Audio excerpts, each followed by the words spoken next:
संसार में अपशब्दों का आविष्कार इसलिए नहीं हुआ था कि एक व्यक्ति को देखकर स्वयं अपशब्द ही कहे, भाई हमारे भी आदर्श हैं।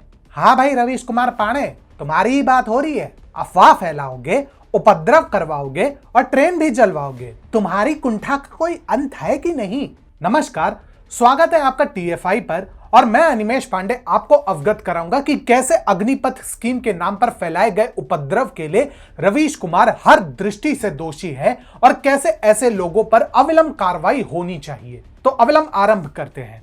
हाल ही में भारतीय सैन्य बलों में युवाओं को आकर्षित करने हेतु भारतीय सरकार ने अग्निपथ योजना को लॉन्च किया है। नई योजना के अंतर्गत लगभग 45,000 से 50,000 सैनिकों की वार्षिक भर्ती की जाएगी और अधिकांश लोगों को 4 वर्षों में सेवा छोड़ने का अवसर मिलेगा। कुल वार्षिक भर्तियों में से केवल 25% को स्थायी कमीशन के अंतर्गत अगले 15 वर्षों तक जारी रखने की अनुमति होगी। इस कदम के अंतर्गत देश में 13 लाख से अधिक मजबूत सशस्त्र बलों के लिए स्थायी बल का स्तर काफी कम हो जाएगा। बदले में ये रक्षा पेंशन बिलों को भी काफी कम कर देगा, जो वर्षों से सरकारों के लिए एक प्रमुख चिंता का विषय रहा है। इससे न केवल सैन्य बलों की औसत आयु में कमी आएगी, अपितु देश को सशक्त और सुदृढ़ युवाओं की एक नई खेप भी मिलेगी। परंतु जो देश की प्रगति से संतुष्ट हो वो वामपंथी कहां, तुरंत लग गए इस योजना का अंध विरोध करने में,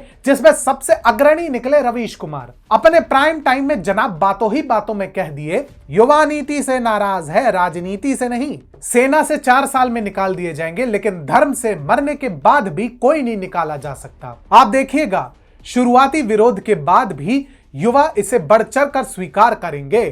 इनका हिसाब चुकाते चुकाते हम खाक हो जाएंगे। बस इसके बाद क्या दिल्ली क्या आ रहा, जहां संभव हुआ वहां उपद्रवियों ने उत्पात मचाना शुरू कर दिया। ये कहते हैं कि हम 4 साल में ही सेना से निकाले जाने का विरोध कर रहे हैं, परंतु तर्क क्या है और क्यों विरोध करते हैं, ये पूछे जाने पे सबकी बत्ती गुल, क्योंकि इसका जवाब तो रवीश मियां ने दिया ही नहीं। और देंगे भी क्यों, दुकान जो बंद हो जाएगी ना। आपको क्या लगता है ये इनका पहली बार का है? उपद्रव रवीश कुमार पांडे के डीएनए में है और इस देश का दुर्भाग्य है कि ये आज भी एक पत्रकार के रूप में जाने जाते हैं और माने जाते हैं। जबकि जिस प्रकार से इस व्यक्ति ने उपद्रवी और अपराधियों को सार्वजनिक तौर पर अपने चैनल के माध्यम से संरक्षित किया है, इन्हें तो वर्षों पहले कारागार के पीछे डाल देना चाहिए था। स्मरण कीजिए 2020 के उस समय को, जब पूर्वोत्तर दिल्ली के दंगों के प्रथम चित्र वायरल हो रहे थे, लेकिन एक समुदाय के तुष्टीकरण में यही व्यक्ति सभी साक्ष्य